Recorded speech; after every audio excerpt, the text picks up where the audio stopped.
What is the makeup of your student population here? It's about 30% Hispanic, and I think around, like, I'd say 10-15% African American, and then the rest. Okay, I think we're ready? Yeah, whenever. Yeah. Right, you ready?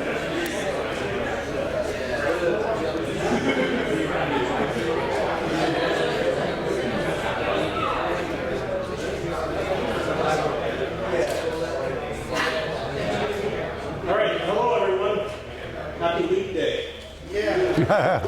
All right, I want to introduce our speaker, but first I want to tell you guys that since this is Leap Day, and I know this only comes around once every 4 years, I've actually been waiting to hear this talk for about 20 years now. So, so I say this is really a great pleasure, and I think that the timing of this talk, it was only partially by accident. I wanted to do a gravitational wave talk this year, and I had a good feeling about this. So, what a vision! So one of the first people I talked to was our speaker today. This is Marco Diaz. He is the director of the Center for Gravitational-Wave Astronomy at University of Texas, Rio Grande Valley, which that center was previously University of Texas at Brownsville. And he's been in the gravitational wave community for a lot longer than I have, and he can tell you a lot more about the story of LIGO and what this discovery means and what's happened recently. So I want to turn over to our speaker. Thank you.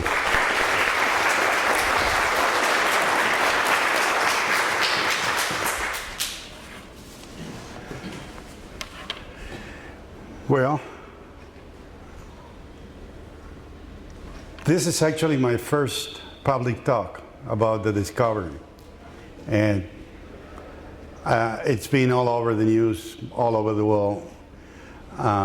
If you're familiar with Twitter and tweeting, the hashtag LIGO, hashtag Einstein was right, and hashtag gravitational waves had, the three, 4 following days after the press conference, 70 million tweets. So this is one of the biggest news in science I ever had the chance to witness in many, many, many years. And so I'm extremely excited to be here and have the chance to share this with you. This is the press conference. I was one of the about 35 members of the LIGO collaboration that were invited to participate at the press conference. And, this marvelous lady is the spokesperson of our collaboration and a former student of mine. So that's makes me particularly proud of being part of a collaboration like this. And well, let's backtrack now. So this is what happened just a couple of weeks ago. And the true beginning, Einstein's theory of general relativity. And as many of you might know, Einstein's theory of general relativity was developed in 1915 when Einstein came up with a really complicated mathematical idea, but very simple in physical terms. Instead of thinking that gravitation was related to forces, like the typical forces that we're used to, pushing, pulling, and so the sun is pulling the earth towards this, to the sun and making it go in an elliptical orbit. Einstein's main idea is that the presence of matter and energy curves space-time, and once this space-time is curved, the trajectories of smaller bodies are determined by the particular geometry that arises from this warping of a space-time. So Einstein's theory of gravity is a geometrical theory. It's a theory that doesn't need forces to explain the dynamics of the planets, for example, or any other celestial body for the matter. And one of the things that I had to experience is a lot of press requests. Here in the States, a few, and also because I'm one of the three Argentine nationals that participated in this collaboration, I got a lot of requests from Argentina. And that was even worse for my former student, who is also from Argentina and has been interviewed, called by the president of Argentina. So it was a lot of press and interest in Argentina as well. So I got called from, all the journals in the Rio Grande Valley, even from San Antonio and here in Texas, and some other national press. And from Argentina, I think it was like 30, 40 interviews. So I've never been so famous and so requested, and I hope it fades soon. But one of the typical questions is, what is this good for? Hopefully I'm going to say one or two things at the very end. And there are seats here, and there are no quizzes or anything like that, so feel free to come. And I'm not going to be asking questions either. At least not to the audience. Probably the audience is going to be asking questions to me. And but I think it's still a valid question. We are in this science quest just because we want to know how the universe works. But there are definitely outcomes of developing this knowledge about our universe. And particularly with one that very few people know, for general relativity, this is an artistic rendering, but it's a GPS satellite.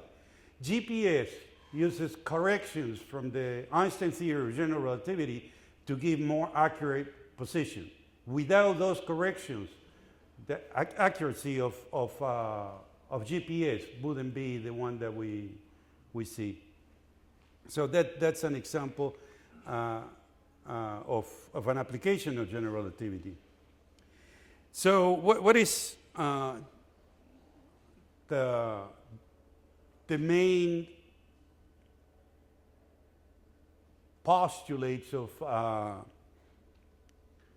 Einstein theory? Well, first, Einstein theory is a theory for the metric, for telling how geometry is or works in the surroundings of a compact body. I had to learn to read this screen. I'm typically looking at the front screen, and now I cannot do that. So one of the results of developing this equation for the metric was that in 1916, 1 year after developing the theory, Einstein realized that there was a natural result for certain gravitational fields. There were gravitational waves. This is somehow similar to what happened to Maxwell, a Scottish physicist in the 19th century, that played with the famous Maxwell equations that encode all the relevant information about electric and magnetic fields, discovered that those equations also were hiding behind, you could manipulate them mathematically, show it explicitly, waves. Those were electromagnetic waves. And by the way, when Hertz first showed that you can actually produce electromagnetic waves in a laboratory, and just on one end of the room, he created an antenna. It was essentially a radio transmitter, and put another antenna on the other end of the room, and was capable of detecting the transmissions from one antenna to the other. He was interviewed by a journalist and asking Dr. Hertz, what is this theory of electromagnetic waves useful for? And he said, well, I don't think it has any use whatsoever. So if you ask me that question, I'm going to be very careful not to say that I don't think gravitational waves have no use, although I'm going to be hard-pressed to find what is the immediate use of them. And 1918 is when Einstein, for the first time, found what were the possible sources. How could gravitational waves be created? And essentially, somehow similar to the way electromagnetic waves could be created. When you have electric charges that are accelerated, then electromagnetic waves are generated. When you have big, compact, dense objects that are being accelerated, like when you have a binary system, so that you had two very massive, compact objects, not like the sun, but more like dead stars, like neutron stars or black holes.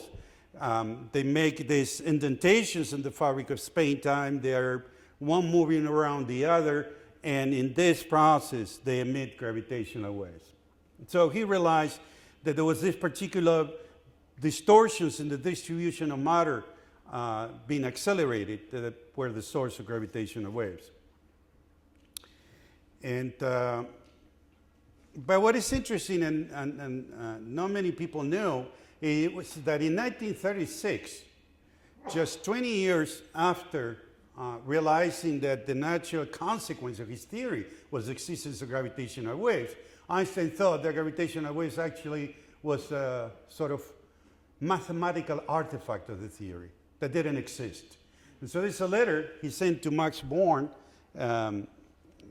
very famous physicist at the time, and he said, together with a young collaborator, I arrived at the interesting result that gravitational waves do not exist. And actually, he submitted a paper to the very famous magazine, Physical Review, which is the same magazine now. Now it's called Physical Review Letters, that published our first detection paper. And so he submitted an article, and the article was actually rejected. It was returned to him because the referee realized that there were mistakes. And this same referee turned out to be a famous physicist at Princeton that was a next door neighbor, so it was right by his office. And he never confessed to Einstein that he did that. His name was Percy Robertson, famous cosmologist. But explained to Einstein what were the mistakes he made. And so Einstein corrected the paper, but he was so furious with the Physical Review magazine that decided not to send it again to that magazine. And he never sent again, actually, a paper to the Physical Review. And he sent it to an obscure journal. The Journal of the Franklin Institute was published in 1937. What Einstein didn't know at the time, that actually the same solution that he found, that are called Einstein-Rosen waves, they're waves that sort of come from an object with cylindrical symmetry. It's highly mathematical. But this solution that he found, it was previously found 10 years before that, in 1925. Here's, you can see the journal where it was published by this guy, Guido Beck. Guido Beck was an Austrian physicist that because the Nazis were coming to power in Germany and in that region, escaped Europe and actually ended up in Argentina, founding the institute where I study and where I learned about general relativity and gravitational waves.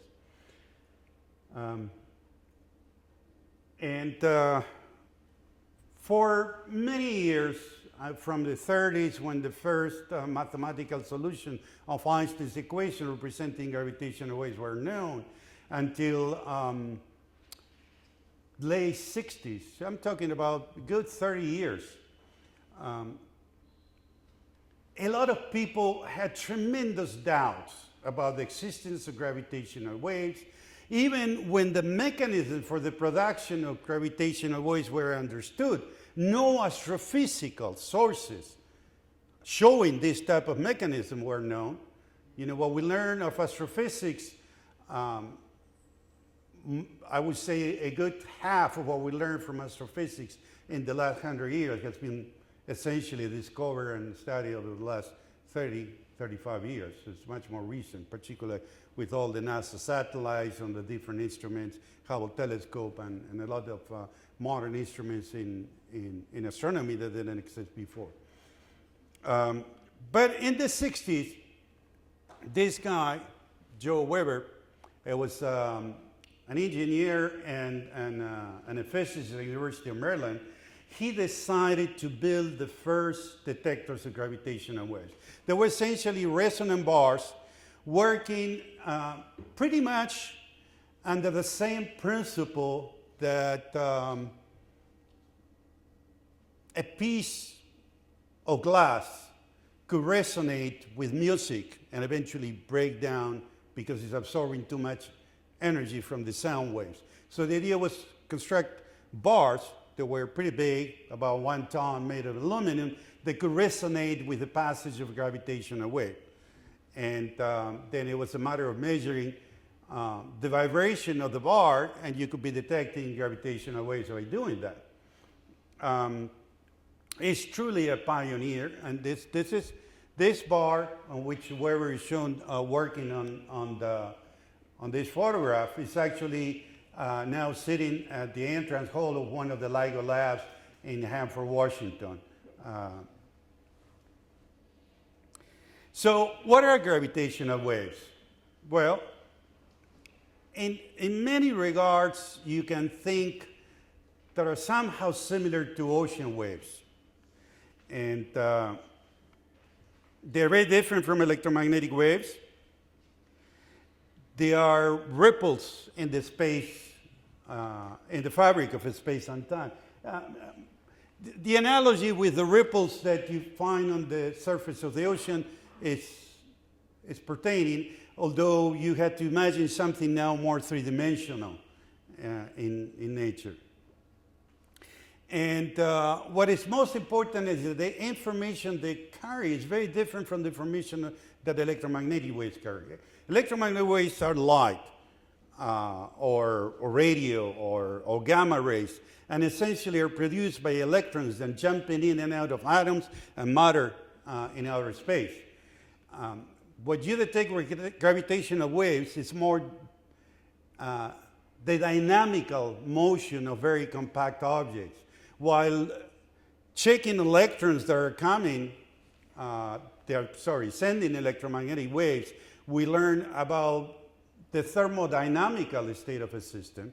You know, we can infer things about the chemistry, we can infer things about the temperature of stars. With gravitational waves, what we understand is more the dynamics of the masses that produce these gravitational waves. And so we can call gravitational waves ripple in the cosmic ocean. And this is a nice cartoon that is somehow showing how they are produced. Remember that what I said about Einstein theories, the presence of a compact object warps space-time. Now, when you have two of them that are gravitationally bound, this warping is changing with time and producing these ripples that are coming out and encoding information about the source and what's going on. And so looking at the properties of these gravitational waves, they're very weak. They're much weaker than electromagnetic waves. One of the advantages they have is that they don't fall like a radiation flux that goes like 1 over r squared. It goes with the increase in area size.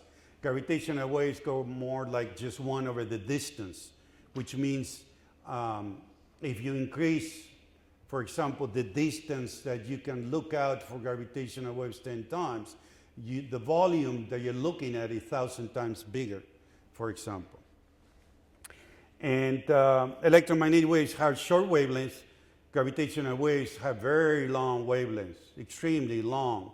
And particularly for the type of event they're going to be describing, these gravitational waves are the other thousands of kilometers. And the other thing that is very different from electromagnetic waves is with electromagnetic waves you can make images, pretty pictures. There are no pretty pictures for gravitational waves. The way you process what's going on is essentially different. It's not that hard to associate sounds, though, and I'm going to have an example about that. And an extremely important difference with using electromagnetic waves to do astronomy is just think about the sun. Ultimately, the process they are looking at, they're going on behind the existence of the sun, have to do with nuclear physics. But we don't need to understand nuclear physics to see the sun. The sun is out there in all its glory. With gravitational waves, and I'm going to get to that point when I talk about our first detection, the only way that we can know exactly what is that we detected is because they have a deep knowledge of the theory. And we can explore what is that we detected by comparing with the predictions of the theory. And that can be done in a very accurate manner. And it's very important to be able to say what is that we detected. The other thing is the signals that we want to detect are so small, so weak, that we need to have very sophisticated data analysis techniques to dig out the signal from the noise. And what is that we can learn if we do gravitational wave astronomy? What information do gravitational waves convey? Well, we could be looking into the Big Bang itself. And there's a very good reason for this. You probably heard, most of you here, about the cosmic microwave background. Those are electromagnetic waves. And that's the way that we know that our universe was originated in a big explosion. But using electromagnetic waves, this microwave background, we can only go back up to a little bit less than 300,000 years after the Big Bang. Before then, we cannot peek into what was before then because the universe was opaque to electromagnetic waves. Electromagnetic waves couldn't escape this very dense soup of electrons, atoms, and photons that was all together. And the big difference with gravitational waves, the gravitational waves are not altered by matter. They're not scattered, they're not dispersed, nothing stops them. So we can detect gravitational waves from the Big Bang, we will be looking at the Big Bang itself. We haven't detected gravitational waves from the Big Bang, and that's going to be a big challenge. It's going to take several years to get there. But that's one of the things, the gravitational wave, one of the type of information the gravitational wave could convey. We could test the theory of gravity at very strong regimes. All the tests of Einstein's theory of relativity, we use it at a particular mathematical level or approximation, if you want. For example, when we make corrections for the GPS systems, when we look at how Mercury, which is the closest planet to the sun, is being affected by the sun itself. And all these tests are using a particular mathematical technique. It's called weak field limit. It's an approximation. Now, when the gravitational fields are so strong, we are testing full GR, full general relativity. And that's the possibility of being able to do that with the type of observations that we perform is also important in that regard. We could find out what neutron stars are made of. You know, we know that neutron stars exist. There's several that be found in our galaxy. We know that it's stars. You know, after a star a little bit heavier than our sun exhausts all its fuel, star is nothing else but a compromise between a thermonuclear reaction at the core of a star and gravity. Gravity pulls in, thermonuclear reaction explosion at the core of the star is blowing it apart. But for most of the life of the star, there's an equilibrium between the two forces. When the star runs out of fuel, no more hydrogen, no more helium, gravity wins and it collapses. And it collapses in many different manners, but in particular it can collapse to form something called a neutron star. A neutron star, just to think what a neutron star is compared with the mass of the sun, think about an object that is 1.5 times heavier than the sun. But instead of occupying a volume of 1 million kilometers of radius like the sun, It's 10 kilometers. It's only 10 kilometers. That's how dense a neutron star is. We don't know the type of nuclear matter and the state of this nuclear matter inside a neutron star. We cannot reproduce that in a laboratory. So that's the type of things the gravitational waves could be teaching us about the state of matter at these tremendous high densities. What are the sources that produce gravitational waves? Well, I already gave a hint. Binary systems, and like these two objects. In this particular animation made, artistic animation, there are two white dwarf. White dwarf is also a compact star. It's more like our sun, and when it dies after running out of fuel, it collapses to about the diameter or the radius of the Earth. So it's a bit bigger and not as massive as neutron stars. But they're still going to lose energy because of the emission of gravitational waves, get close together, and collapse. And we know there are many white dwarfs like that. But you can just picture neutron stars doing pretty much the same thing, and it would be a very similar phenomenon. Supernova explosions. We all heard of supernovae. Actually, after running out of fuel, stars that are heavier than the sun are going to explode, emit a tremendous amount of light, and most likely, if this explosion is not spherically symmetric, and there are not many reasons to believe it will be, then it would emit gravitational waves. So that's another source. We call this source as different from the binary system burst sources. And more sources could be neutron stars, a particular type of neutron star called pulsars. Neutron stars could be emitting radio waves and because of strong magnetic fields. And most instances, these magnetic fields are not perfectly aligned with the axis around which the star is spinning, and they're going to work pretty much like a beacon. We can detect on Earth the radio signals, and actually we've been doing this for now a good more than 30 years. And we learn about the existence of these stars, in particular sometimes when they're in binary systems.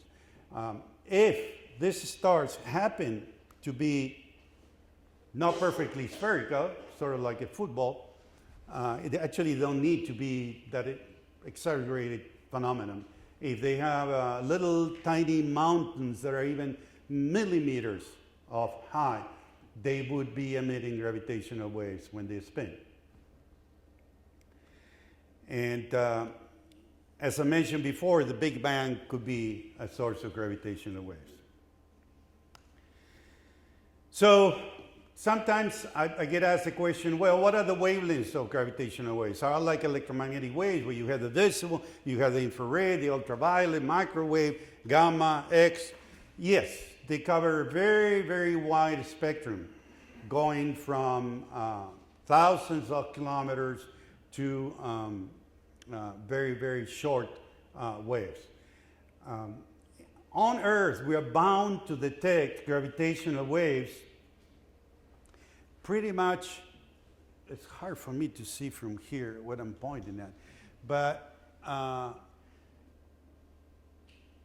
the ground-based interferometers, terrestrial interferometers, that are about 100 to, let's say, 1,000 hertz is the sensitivity. And then if you go to smaller frequencies, you need a space-based interferometer. The main reason is the ground, Earth's ground, is shaky. Below 10 hertz, you can't detect anything because of seismic motion. And of course, you can go back all the way up to even shorter wavelengths.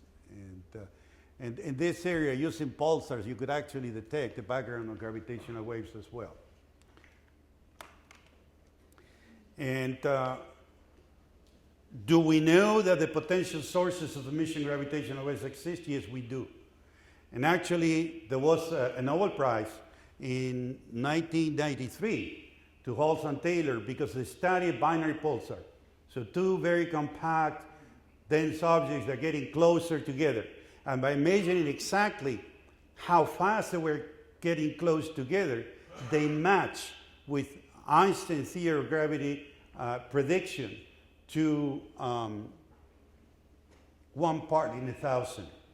So the only possible explanation for these binary pulsars getting closer and closer together, it was precisely due to the emission of gravitational waves. There's something more interesting. If you want to understand why can we detect that with these strange beasts that are called neutron stars? Well, because neutron stars, the gravity is so intense, we can try to compare, for example, two bound systems, like two neutron stars, with the Sun and Mercury. That's an interesting comparison. And to be able to point here, I need to come and read here. But so, for example, in the case of this binary pulsar 1913 plus 16, the orbital period is 7.5 hours. So it takes 7.5 hours to complete a revolution around the common center of mass. They move at the thousandth of the speed of light. And the orbital period decreases about 10 microseconds per year. 10 microseconds per year. Now, we can compare that with Mercury and the Sun. And when we do that, this precession of the period, this is the way the period changes, is 4.2 degrees. It's about 43 seconds of arc every 100 years. For the binary pulsar, it's 4.2 degrees. This is 43 seconds. It's less than a minute. You need 60 minutes to make a degree. And for the binary pulsar, it's 4 degrees per year, not per 100 years. So this is how relativistic are these compact objects. A phenomenon predicted by Einstein's theory of relativity, we cannot see in a solar system.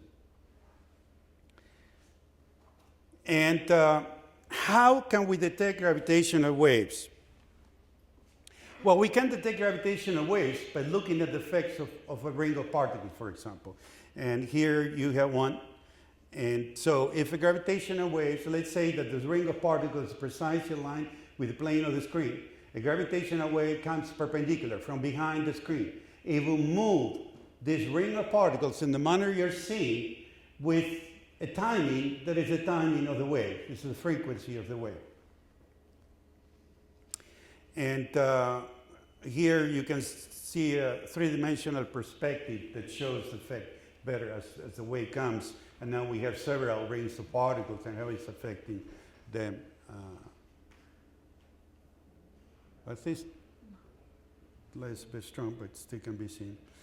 And so we can use this effect on particles to detect gravitational waves. The way we can do that is we just put mirrors,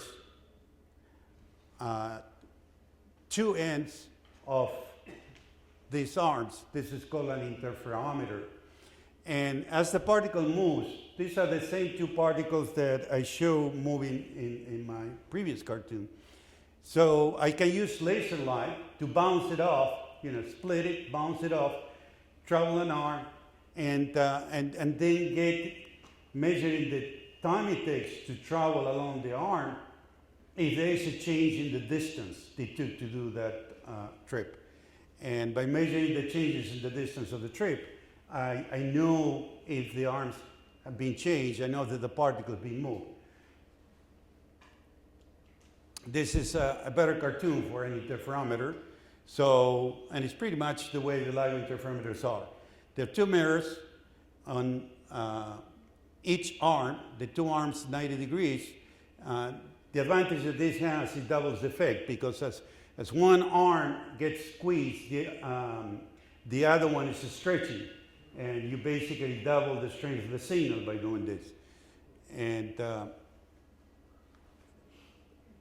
it actually, in the LIGO interferometers, these arms are 4 kilometers long. And I'm going to show you another better cartoon than this. Now, when the scientists that thought about this way of measuring gravitational waves presented a proposal to the National Science Foundation, the cost was high. It was, at that time, it was about $200 million. So that's an amount of money that cannot be awarded in a regular standard grant from the National Science Foundation or even NASA. That needed approval from the US Congress. And let me show this, because this is quite interesting. It's a true piece of history. In the year 1991, this is a testimony for an astronomer that tried to reproduce Joe Weber's result. And he went as a witness, as an expert witness, to this subcommittee of science and technology of the US Congress, and said, imagine this distance around the world 100,000 million times. The total is 3,840 billions of kilometers, or a million times the distance from Earth to Neptune. Take two small objects that are this distance apart, and a strong gravitational wave passing by, it's only going to modify it in less than the thickness of a human hair. And there is less than a few tenths of a second, less than a few tenths of a second, actually it's millisecond, to measure this effect, and we don't know when it will happen. And all this is true. I mean, this is true. He said that to convince US Congress that this project shouldn't go. Well, we are glad that the US Congress never listened to that. They were built. They were built, and this is a real photograph of the two interferometers, one LIGO Livingston, the other one in LIGO Hanford. You can see the different landscapes. And a very quick history of LIGO. LIGO started construction in 1992. Their first scientific run, it was in 2003, and operated through 2010. That was the design sensitivity was originally planned for what's called initial LIGO. Eventually, LIGO was going to be upgraded, and it was upgraded. It took from 2010 to last year to do the upgrade. By doing this upgrade, the sensitivity of the instrument was going to be improved eventually 10 times.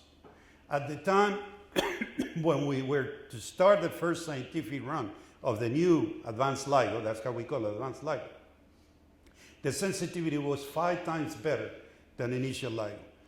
And we all know that the possibility of detecting anything with initial LIGO was remote. What is the main reason for doing it anyway?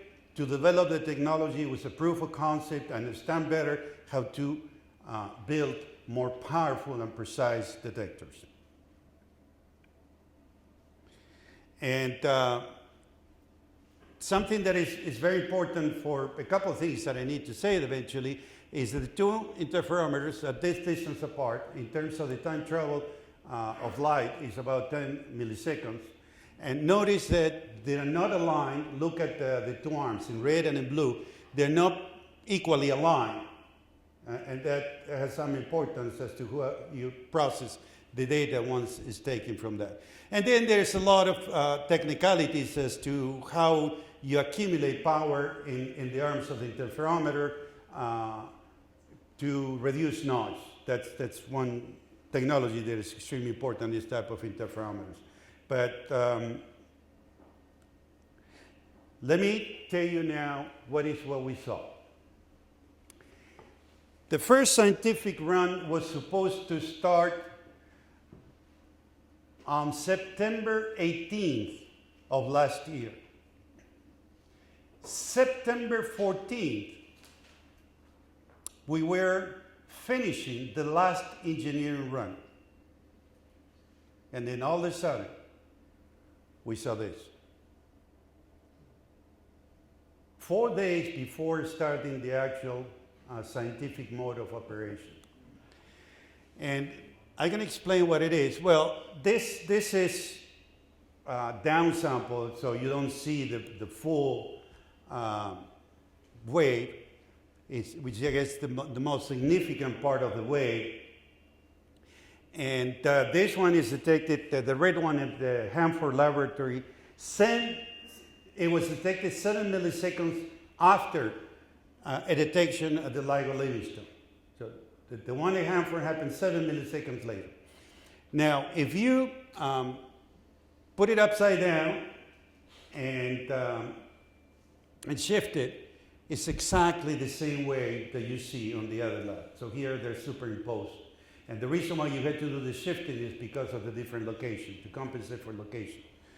And once you extract the profile of what is being seen, it looks like this. And this is exactly what we were waiting for. This represents the 3 stages of the merger of 2 black holes. The first stage it goes slow. I'm going to have a couple animations that show the process very well.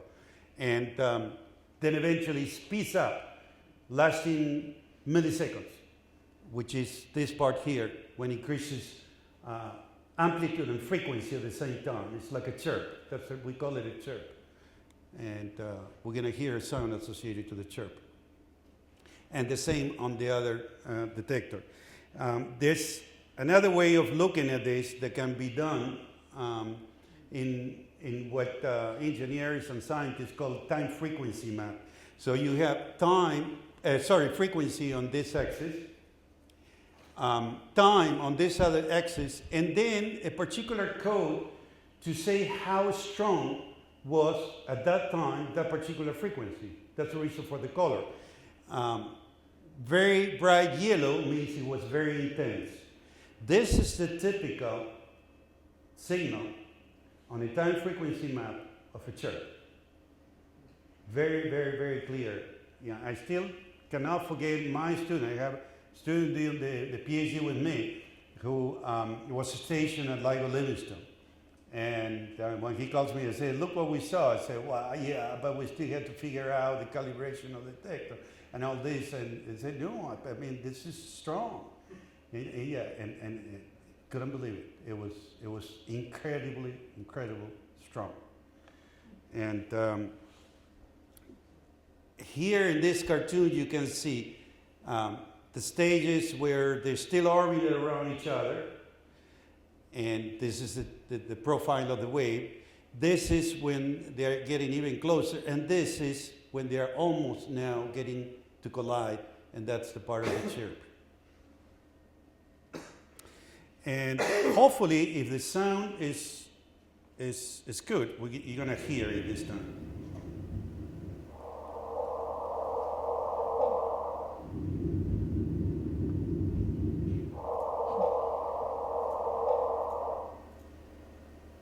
So, let me go back because it's cool.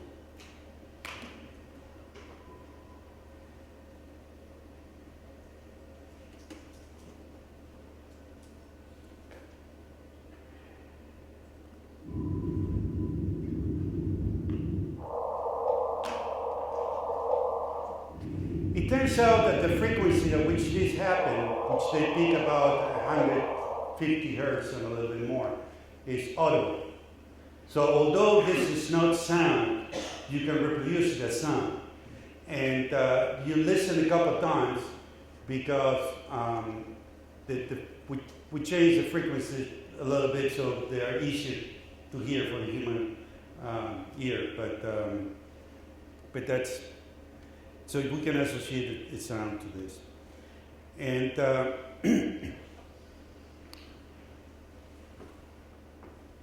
I don't want to get too technical in this talk, but to see a little bit of what happened as we progress and to get an idea of what's going to happen in the future. What we can see here is these curves, and you can see this one that says 2010 that is in light green. These are the noise curves of the instrument. What it means is this. If you look at essentially at the instrumental noise, you're going to see all these strong lines that spike, And those are injections that we put in the instrument to understand better how it works. And also some common features like we call it violin modes. There's a natural frequency for the hanging mirrors. And there's also the power lines of 60 hertz and the harmonics of these lines. So all these lines eventually are subtracted. But this is the instrumental noise. The idea is that you need to get this as down as possible, because what we have here is the change in distance over the 4 kilometers in the detector. We call that a strain, how much it changes the 4 kilometers. And it's a relative change. And here in red, you see the noise, how it came down from 2010 to 2015. This is the main reason why we could start detecting that, because the noise came down. And eventually, by 2018 and 2020, the noise has to come down that far. So not only we got our first detection, we're gonna keep detecting now. And this is just the curves, the noise curves of both detectors at the time of the detection. So we have a very well characterization. Let me say a little bit about how do we know that we detected gravitational waves. Now, the gravitational waves we detected correspond to what we claim we detected.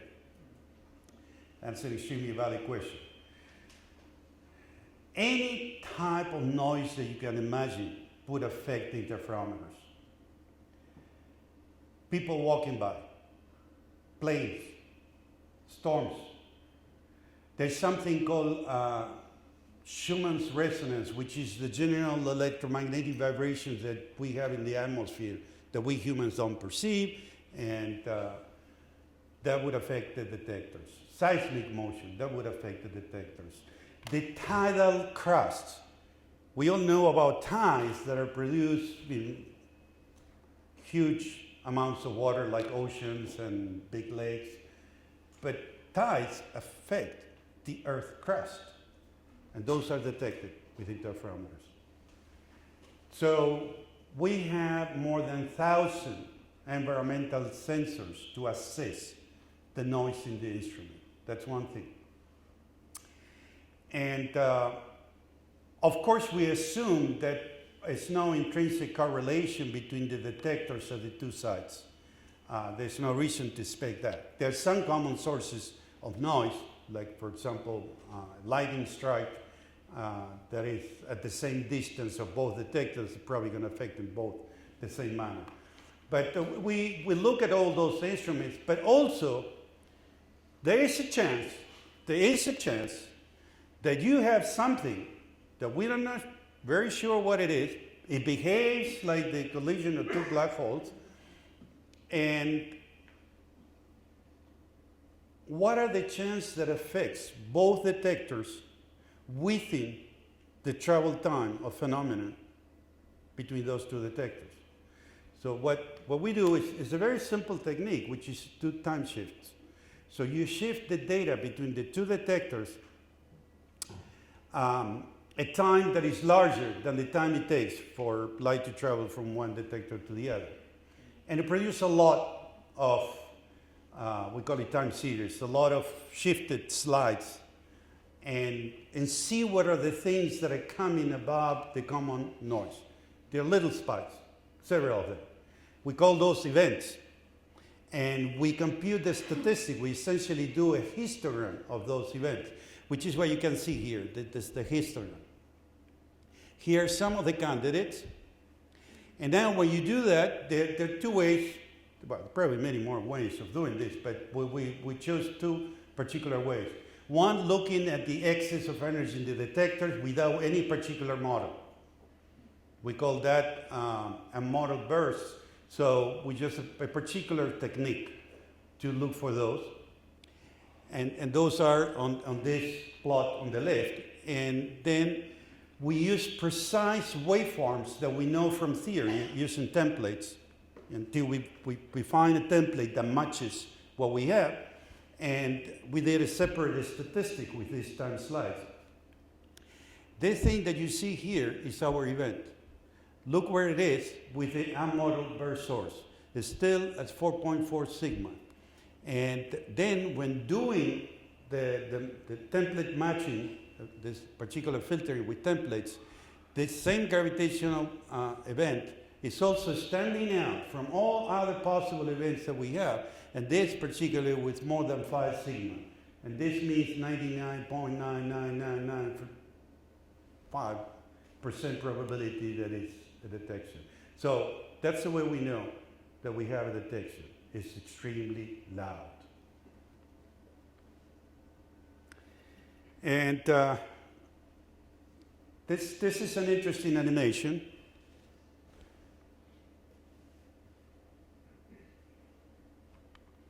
And it's showing the indentations that the two black holes make in the space-time. And what you're going to see here, and this is cool, you can see the wave. This is a real-time simulation. Well, it's a slowdown. Look at this, because this is real time. So it's much shorter. And now it's going to slow down when it gets to the chirp. You're going to see that. It's slowing down now. And it's getting now to the chirp.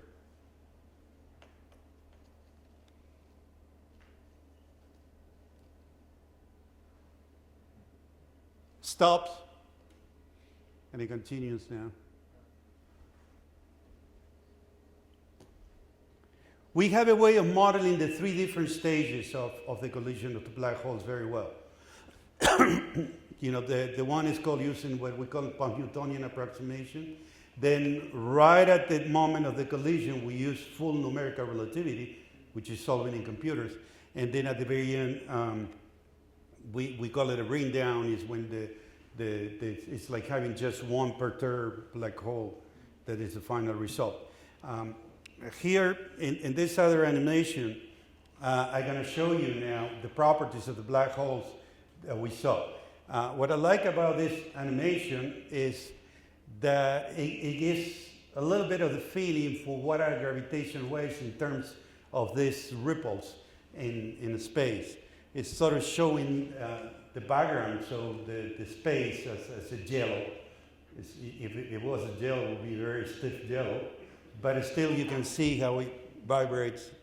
You can see the waves here, and here are the two black holes.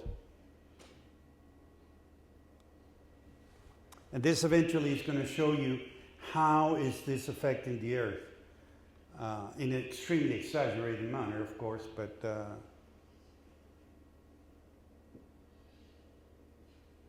I think it's pretty pedagogical. And you can see the wave now.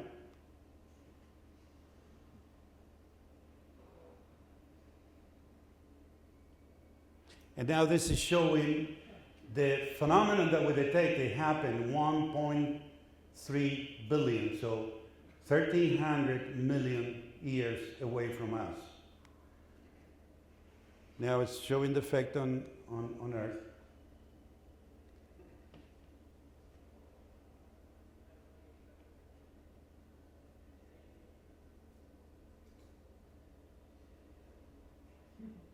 It is showing now how it's shaking. It's not that visible, of course. If it was, then we wouldn't need to spend all that money.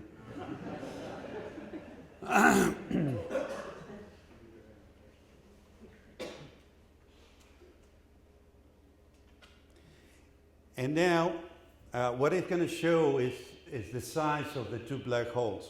We measure that. We measure the mass of each black hole. And I'm going to talk about that sort of map that show for a second. And one was 36 solar masses, the other one was 29. 36 and 29 solar masses.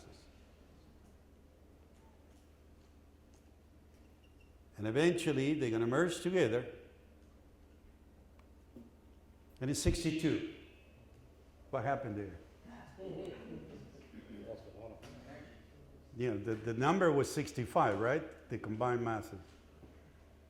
3 solar masses was the energy emitted in gravitational waves by the black hole. Can someone picture 3 solar masses? Honestly, I can't. But, you know, we all did the calculation, so I can tell you. 3 solar masses, which is the energy emitted in these milliseconds, is, depending on how you do the calculation, between 10 to 50 times all the energy emitted by all the stars in the universe at the same time. Some energy, huh?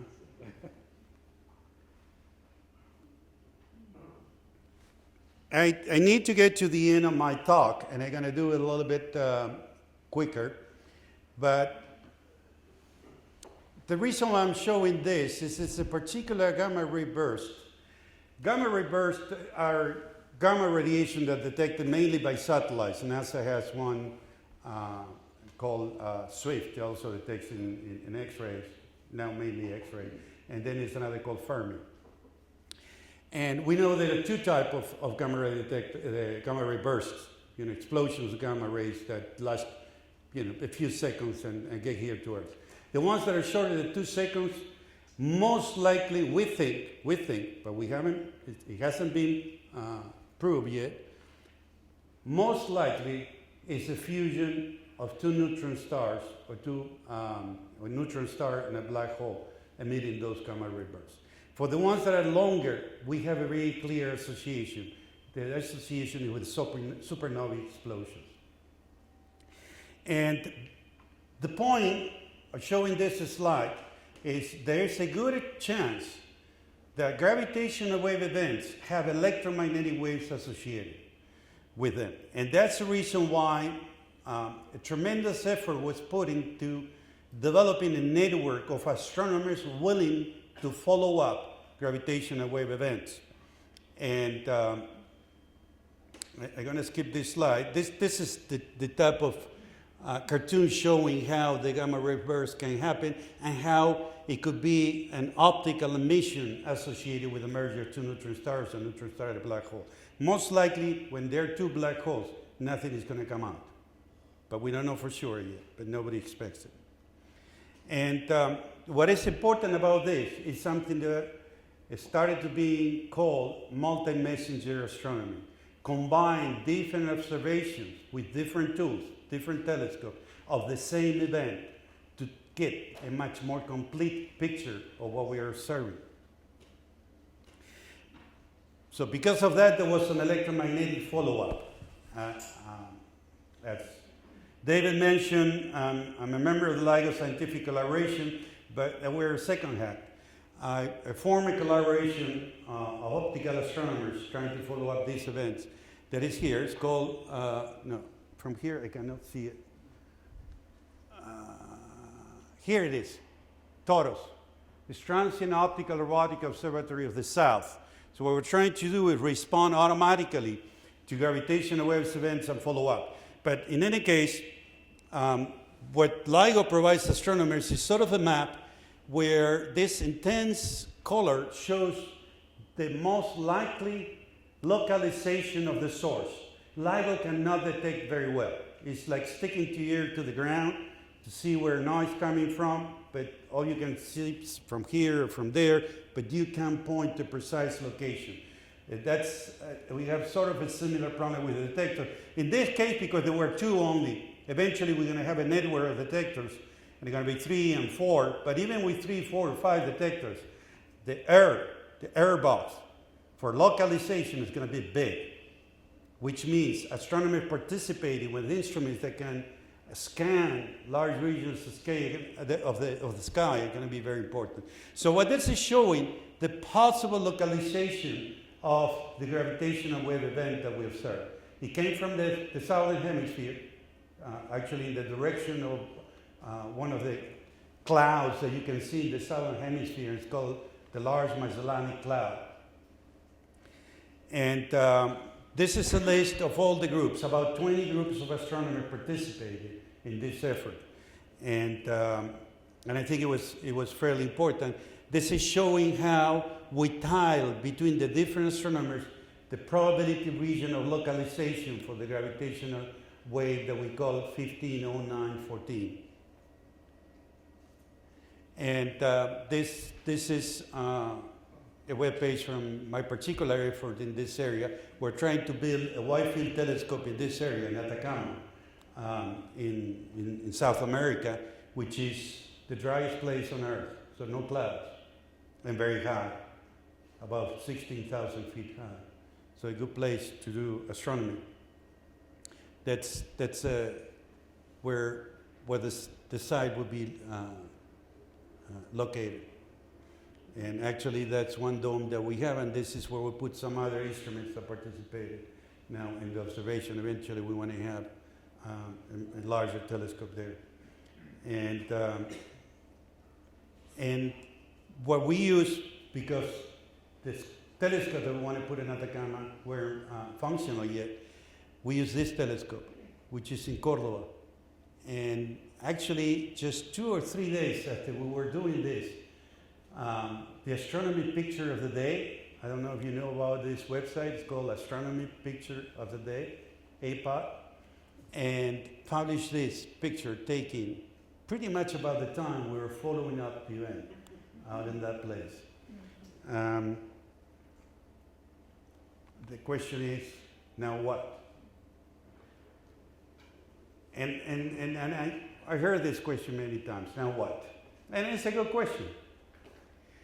Well, who would imagine that when Galileo decided to pick up this telescope that was used by sailors on armies to see far away, pointing to the sky, he was opening an entire new window onto the universe. This is exactly what happened with what we did. Thank you very much.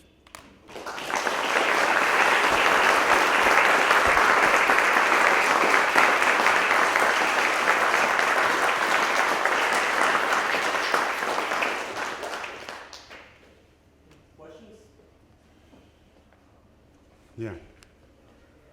That was a terrific talk, by the way. The question is, when I looked at your scale, the strain was 10 to the minus 21st, I guess? 20, actually, the lower bound was 10 to the minus 23. All right, 10 minus 23. Mm-hmm. So you have that strain times the length of an arm, and that gives you the... About 10 to the minus 18 in meters. Yeah, okay. So I thought I did the calculation wrong. That's about what I got. So how do you hold a mirror less than the radius? The radius of a nucleus is 10 to the minus 15. So how do you hold something with thermal noise? It doesn't make sense.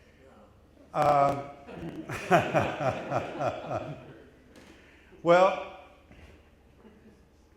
Or you just get engineers and they... it's, to a great extent, I think it's a tremendous feat of engineering, what was done there. Probably the best way to describe this is you actually do have a statistical effect in the accumulated phase shift of the light traveling through the arms. And if you have a sensitivity to the changes in intensity that come from this light, then that's the precision that you're going to get from the instrument. So you don't need a dark fringe. You don't have to get... Actually, it's locked on dark fringe.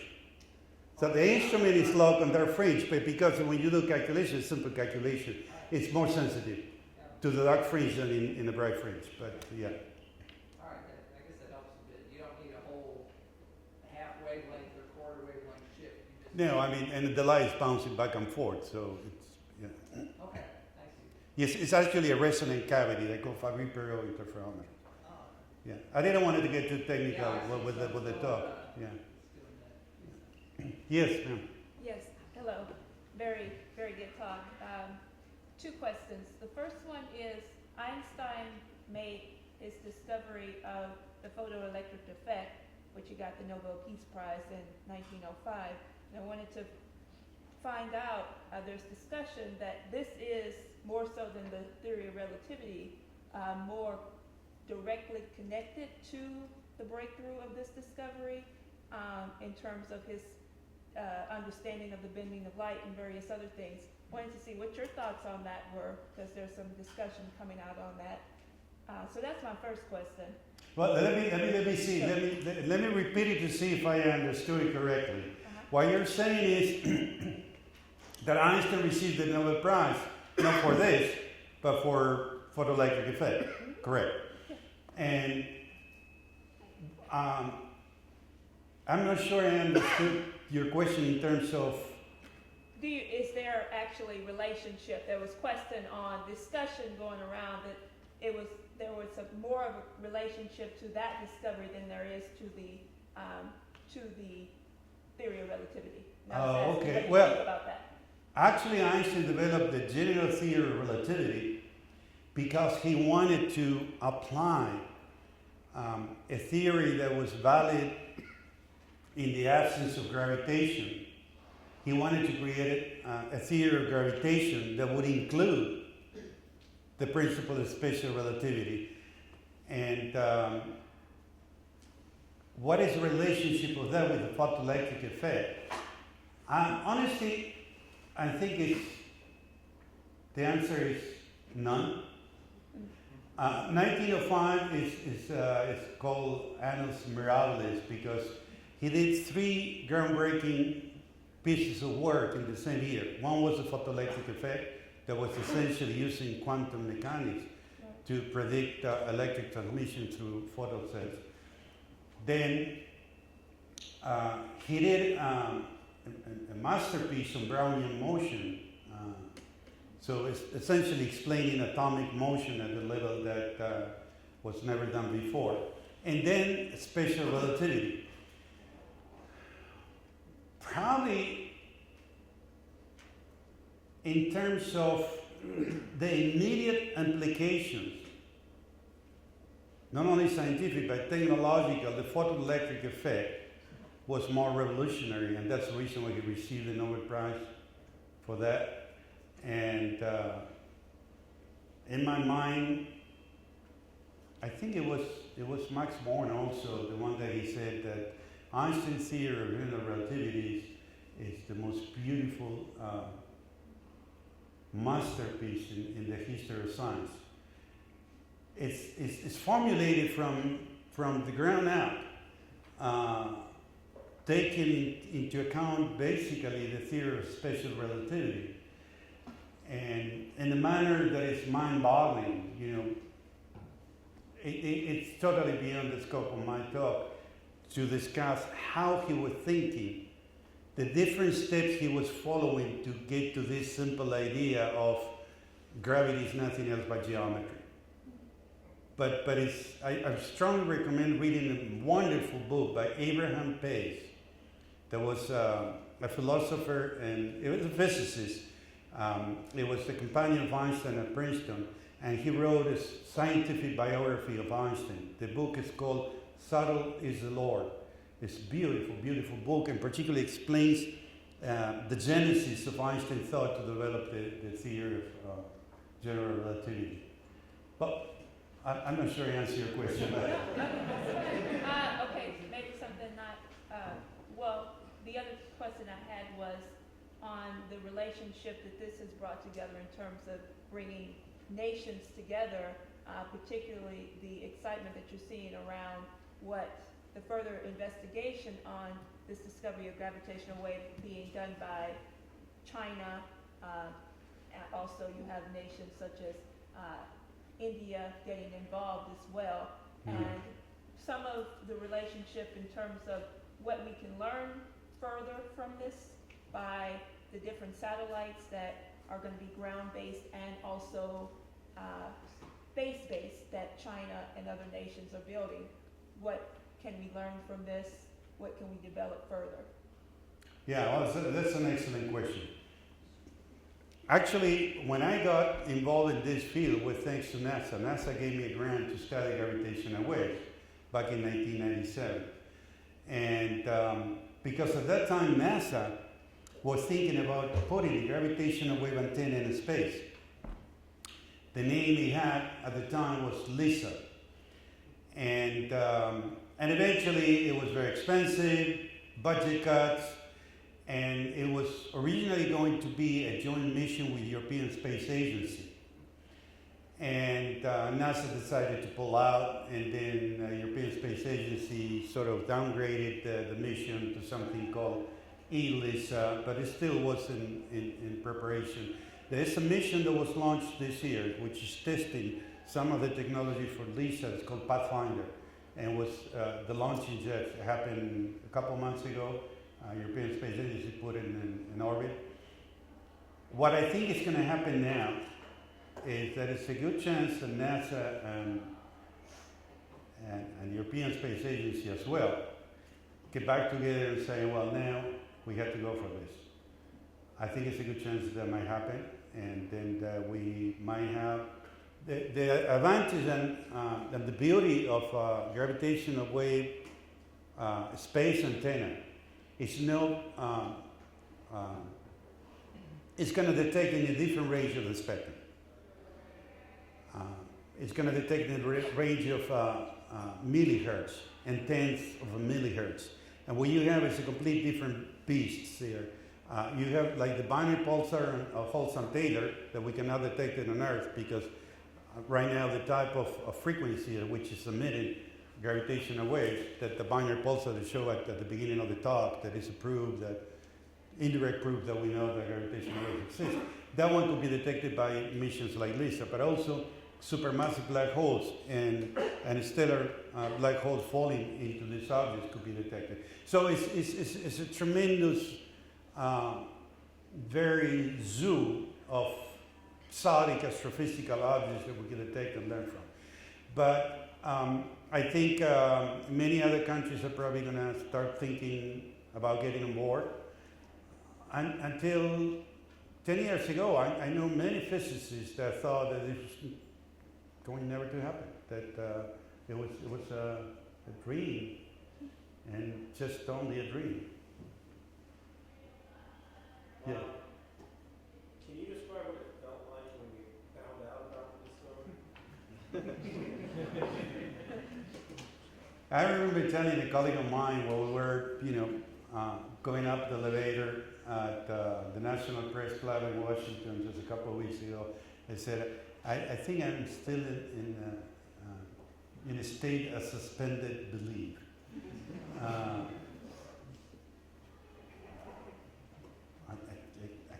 couldn't keep saying this, but this has been too good to be true. But it's true. Yes. So for future plans, are there any specific to fine-tune the resolution when it comes to like directionality? Because you mentioned before adding more and more detectors to kind of get a better sense of where these signals are coming from so that you can work in collaboration with optical telescopes. Yeah, well, in summer, it's going to come online. An Italian-French collaboration is called Virgo. And they already operated with initial LIGO a few years ago. They just didn't get there on time. But they're doing the same type of upgrades that were implemented in LIGO. So they're going to join the network. They're going to be 3 detectors just in a few months down the road. When LIGO was first designed, it was going to be 3 detectors, 2 in 1 at the same site, sharing the same vacuum tube where the laser goes through, and 1 in Livingston. So the second one in Hanford was put on hold. The main reason at that time, the Australians wanted to take it and put it in Australia, and that would have been a very good location, Southern Hemisphere. You show the antenna patterns of the network of the detectors, improves the resolution. Then eventually the Australian government didn't support it, and there was a request from India. The consortium was created. I think the Indian did a tremendous job of putting a team together that now exceeds more than 100 scientists. This is a big science project. It can't be done by just a bunch of people. You need a cadre of very solid expertise in experimental physics, and a lot of theoreticians and modelers, and you need a lot of people to put together to work on this. And the last I learned last week is that after the official announcement, the government of India really approved the build of, it's called Indigo. Well, Indigo is the collaboration, LIGO India, yeah. LIGO India is going to happen. So there are going to be 4 detectors. The Japanese are building one that is cryogenic, and it's underground. It's in the Kamikanda mine. And so it's going to be cool down to very low temperatures to minimize the thermal noise. And so they're going to be in about 10 years from now, we're going to have a network 5 detector. But the Europeans are talking about building what they call the Einstein telescope, which is going to be a very large underground telescope. Now this one is going to be already beyond the 3rd generation. Even the Kagura, the Japanese one, it's called Kagura, is a 3rd generation of detector because of cryogenic improvements. Yeah. What type of a detector will it take to detect the gravity waves from the Big Bang itself? Will that be done with LIGO, or will that require a LIGO or something more exotic? Well, an honest answer would be, who knows? Well, they're much weaker in principle. We expect them to be much weaker, but they know how much weak they're going to be. Is it a matter of weakness or amplitude or frequency or both? Well, the Big Bang, for one thing, there are different varieties of inflation theory that predicts different spectra. But most of those spectra, cover a wide range of frequencies. And so it's very detectable with LIGO in principle. Now, it's going to be very weak. One of the advantages, though, of detecting something that is called stochastic, because it's coming from all directions and it has a wide spectrum. An advantage of detecting something like this is the noise in the detectors are not going to be correlated. They're going to be different. So you do what is called a correlation. You add detectors one on top of the other, and because the type of noise the detector have cancel each other, the signal increases, it's being multiplied. So long observations over a long period of time could increase the signal to noise ratio. So are we going to be able to see that in the next 5-10 years? Honestly, I don't know. So the gravity waves from the Big Bang, I assume, are ever present, much like the cosmic microwave is always Yes, there. correct. Whereas Pretty much like the cosmic microwave, yes. whereas you look at the chirp of the black hole. That's correct. It's a very different nature, yeah. The other one is a one-thing event. It's like a burst with a very, very clear, you can model it very clearly, but with the Big Bang, it's going to be ever present. Yeah. Oh, there's a lot of questions. Excuse me a minute. Let's get one from the back so they don't feel... So in your animations, the mergers of these compact objects all have nice circular orbits. Is that just for convenience, or is there something in the physics that would make what you might expect to be elliptical orbits sometimes circular? No, that was pretty much simulated. Yeah, you want to ask? Me? Yeah.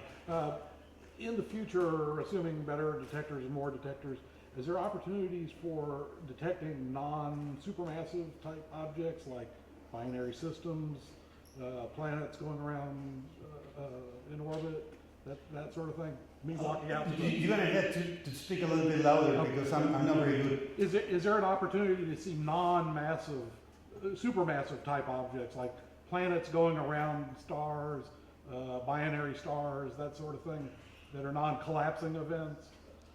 No, I mean, if you look, for example, at the gravitational waves, just think about a system that is the Sun and Jupiter. What are the gravitational waves being emitted by the Sun and Jupiter, regardless of the frequency? Right. Well, if you surround this with a sphere, the energy that is coming out wouldn't be good enough for lighting a 40 watts bulb. So it's negligible.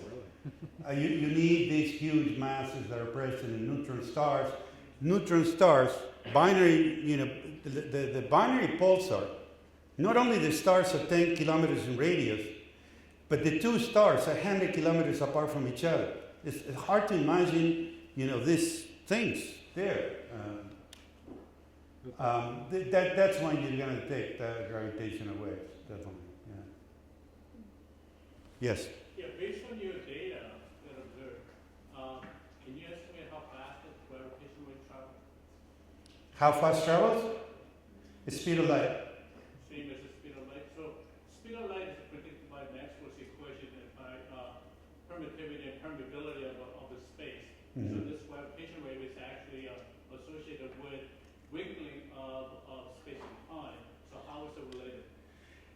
Well, it turns out that when you write Einstein's equations, you have the left-hand side, you put the geometry, and essentially you need to solve for that to find what the geometry is. On the right-hand side, you have the distribution of energy and matter, but there are a couple constants. They're natural constants. One is the speed of light, and the other one is Newton's constant. So both are universal constants that you still need in the equations. When you now do the calculations that show the gravitational waves are associated with the equation, the natural speed that you get from Einstein theory, is the speed of light.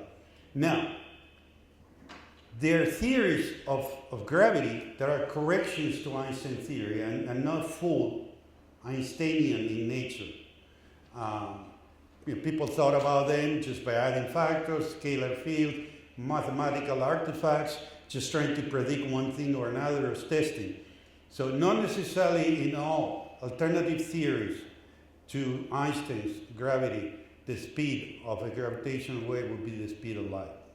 But in Einstein theory, it's the speed of light. But there's no relationship between gravitational wave and electromagnetic wave? No, but actually, they don't affect each other. The gravitational wave, well, electromagnetic field could be a source of gravity, but vice versa is not true. Gravitational fields are not a source of electromagnetic fields. Thank you. Yes, ma'am. It is a little bit related to that. In that situation, do you think that this observation will help us to understand Einstein's constant in a little better way? Do you understand? Einstein's constant, lambda. Oh, cosmological constant. Well, the cosmological constant, I think, is something that you could measure. It depends on the amount of matter in the universe. It could be related to the existence of this so-called dark energy because the universe is an expansion. I don't think we could say something about cosmological constant right away, but if we detect gravitation away from the Big Bang, then we're definitely going to be able to make some inference about the value of the cosmological constant. Yeah. People are trying to relate dark energy, gravitational, Einstein's cosmological constant, and the gravitational waves in our wave. Yeah, I guess in principle you could put a part. They could enter into the equations. You can have them to the equations. At the level of over detecting, it wouldn't have any measurable impact. Not with this. But again, Big Bang will be different. Ma'am, you wanted to ask a question. You have a very nice animation of the detection of the H plus modes. Uh-huh. Interferometers. Do any of them measure the H cross modes? Measure what? The cross. Oh, okay. Excellent question. What you're asking is, can we measure polarization? Right. The answer is no. Any of them,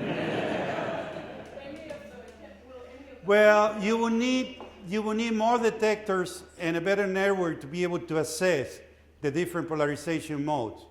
And so with two detectors, it's very little you can say about the polarization content of the wave. okay. And would that be something that would be potentially able to be done with these future detectors? Yeah, well, yeah, I think so. Even there are the theories, alternative theories to Einstein theory that predicts other polarization modes. So not only, this shrinking and stretching like a circle that goes into an ellipse, but also could be something that is going in this direction. So in other words, a component in the direction of the wave, not in Einstein theory, but in alternative theory. That would be interesting to see if it's detectable or not. There's a whole field within our field that is called testing Einstein general relativity. And the reason why we want to test it is because there might be some further corrections. The way, people thought that Newton theory was correct until almost well into the 20th century. There might be some corrections to Einstein theory that we just don't know of. What would be the advantage to knowing the polarization? What information? I'm trying to think what information could be gleaned Well, from that. that depends on the particular theory that's describing the phenomenon. But if we were to detect the polarization, one thing that we don't measure very well is the spins of the black holes. Actually, it's not 100% true. We measure it as almost negligible. But there are a couple of situations that would lead to this. By spins, I mean the rate at which each black hole spins and the final spin. We detect more or less the final spin, but we don't do that very well. So there are things that could be eventually, depending on the nature of the physical phenomenon, that could be related to polarization, and we could get it from there. But I think it's further down the road. Thank you. You're welcome. Yes. Well, this extremely large gravitational-wave event are also extremely short. So are we incredibly lucky to actually record the event, or are this kind of event are actually quite common? And as the equipment become better and better, we are going to see more of this event. And if that's the case, what are the implications? Well, so I think your question is what is the rate of these events? And we can put some upper limits. So this is interesting. For a long time, we thought that the first source to be detected was going to be the collision of neutron stars. And it turns out to be black holes. But there were some people that were predicting that it had to be black holes because they're more abundant. And if we were to learn about that, if that's true, that could be related to two different ways in which you can get a lot of black holes. For one thing, these are of the order of 30 masses. And we never thought that there were going to be, we thought that there were just a few solar masses or million solar masses, but 30, 40, but it was expected. But some people predicted that based on some theories of stellar evolution, saying, well, if you have stars that have low metallicity and they're very large, they grow to be big stars, 30, 40 times like the sun, then they could collapse and be many more of them. One school of thought is that black holes are being formed in globular clusters. So globular clusters, these parts of the galaxy where essentially it's like a graveyard. You have very old stars all packed together, and multiple collisions could be happening in a globular cluster, much more in open space or an open cluster, and then black holes could be growing mass through mechanism in globular cluster. Well, we don't know the answer to that yet, but some astrophysicists believe that this is proving that these low metallicity scenarios are more common than what we thought. And in any case, we're going to be seeing more collision of black holes. One prediction, but it's it's the margin of errors. If you extrapolate to the very beginning of the universe, which means the entire volume of our universe, then probably there are a collision of black holes one every 5 minutes. But it's no way for us to detect that far. And but we're going to be learning more. I mean, this is the type of questions that we need to address. How often do things like this happen? It seems that clearly more often than what we thought. In just 2 weeks of data, we got this. And we're going to have more candidates. And we need to analyze 5 months of data. We haven't finished doing that yet. And I'm pretty sure there are going to be some interesting things coming up. Yes. Are any scientists at the that large hadron collider making any commentary about this discovery at all? Well, not in particular with the particle accelerators. That's what you're saying. But there's some interest in doing follow-ups with neutrino detectors because, like supernova, are producers of certain type of neutrinos, and maybe there are events that produce neutrinos, like in the collision of two neutron stars, tidal eruption. You get radioactive decay, and then you should be having neutrinos as well. So there have been joint papers with neutrino collaborations searching for the possible emission of neutrinos from these events. Regarding the accelerators, the particle accelerators, beyond the interest that we have in what they do and they might have in what we do, I don't see a direct connection. Yeah. We've always been taught that nothing escapes from a black hole, but now you told us that when they collide, we lose 3 solar masses. So something escaped from black holes. How do I get my head around that? Well, that's an excellent question. Actually, what happens is it depends a little bit of your philosophical description of what a black hole is.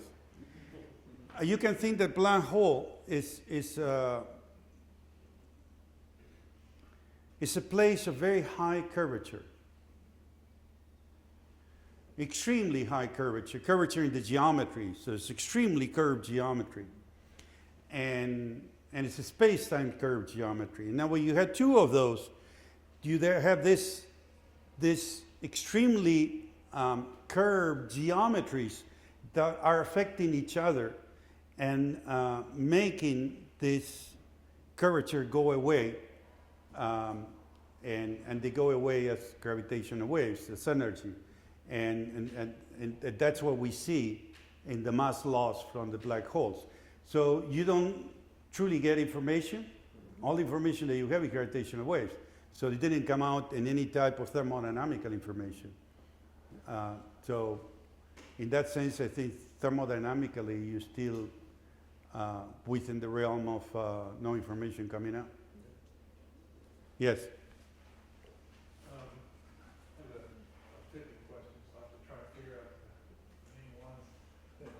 First is, you said you don't know the origin of the... I can barely hear you from here, sorry. You don't know the origin of the wave, so how would you conclude that the source was black holes?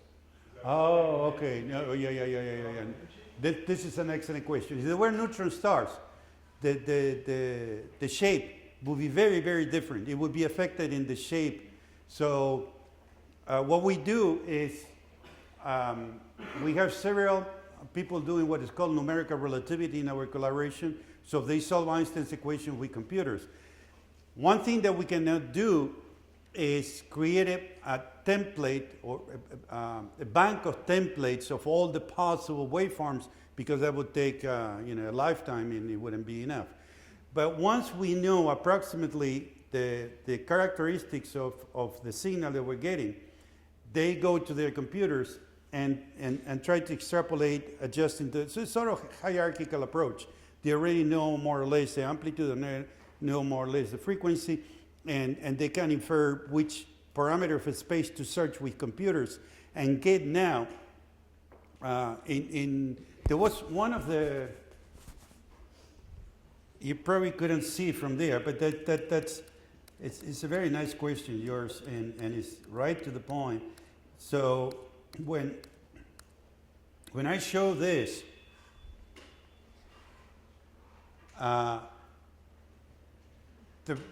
the form is here, it's sort of a gray, it's hard to see probably from where you are. But the blue is a numerical relativity reconstruction. The matching is, it couldn't be more beautiful. And we know that that's black holes. It's the only thing that could be. Okay. Nothing else.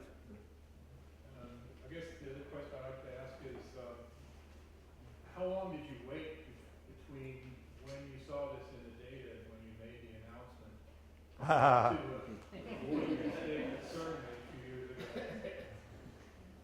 Well, as I said, when I showed Joe Weber's photograph on the slide and told a little bit about his story, Joe Weber claimed until he died that he detected gravitational waves. That brought a lot of discredit to our field because nobody else could reproduce his results. So we were very, very careful not to make a claim until we can prove beyond any possible doubt that we had a clear, foolproof detection.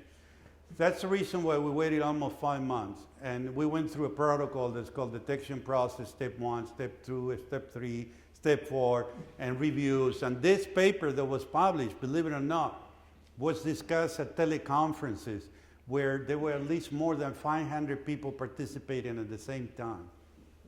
How on earth did you manage to keep your mouths all shut?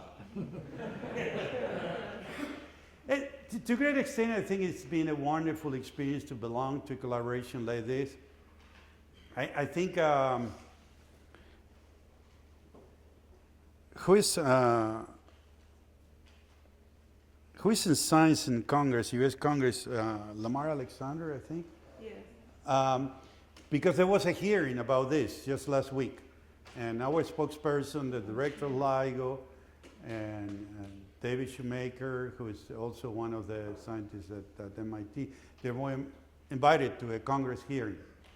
And it went very well. And one of the things that the congressman said at the end is a congratulations for how good this collaboration is, for the camaraderie that the collaboration showed through all these years.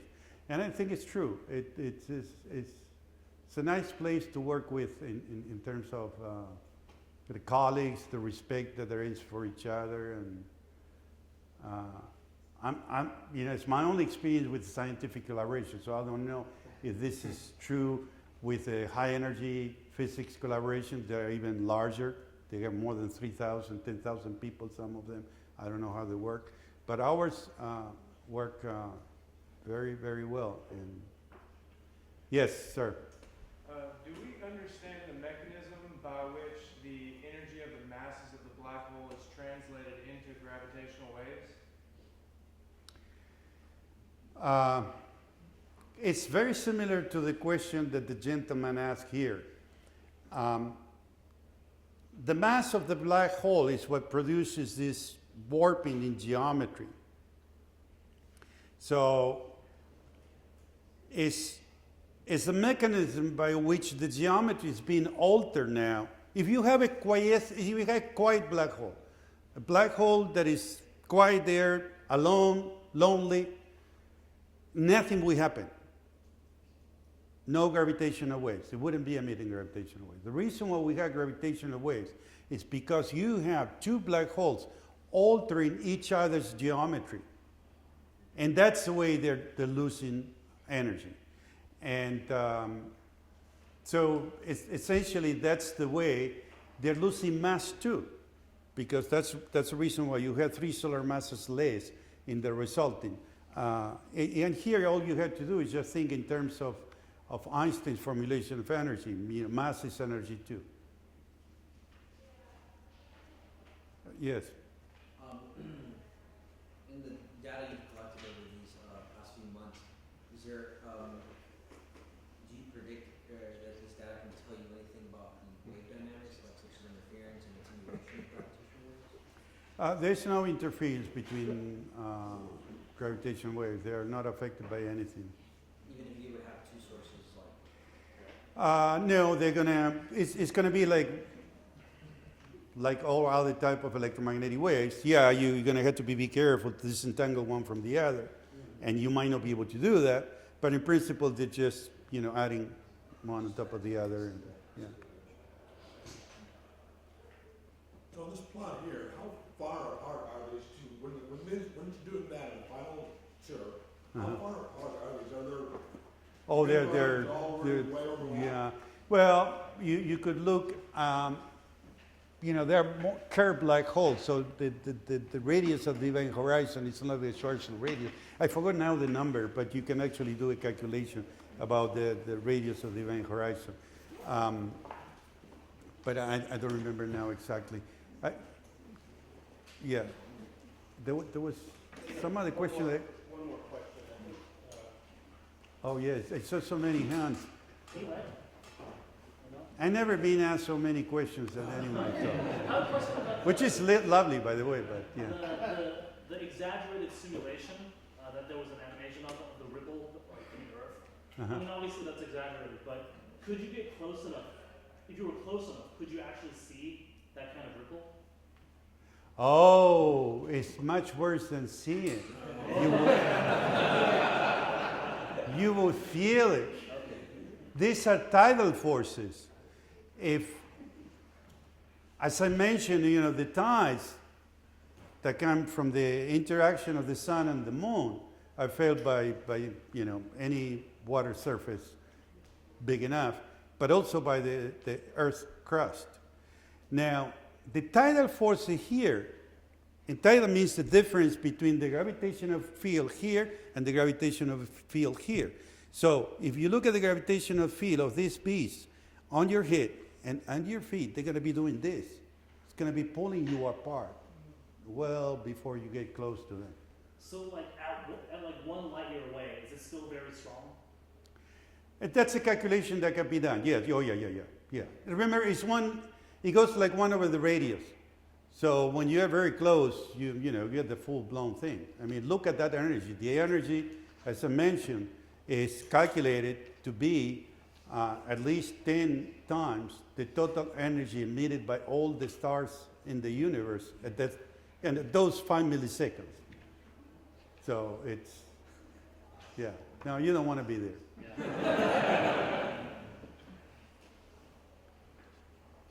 Okay. We have one more question. Well, the gentleman in the back never asked a question, I think, so let him. Now that we've discovered gravity waves, what is the possibility of discovering something like a graviton now? Oh, actually, if you read our paper, we put an upper limit on the mass of the graviton and on its wavelength. Okay. And, but it's, for one thing, there are other ways in which this can be done better with current technology. So we're very far from detecting any effect like a graviton on, all this framework that we use of the theory is very classical. So no, if there is a quantum effect, it's going to be very hard to detect it. All right, let's thank our speaker.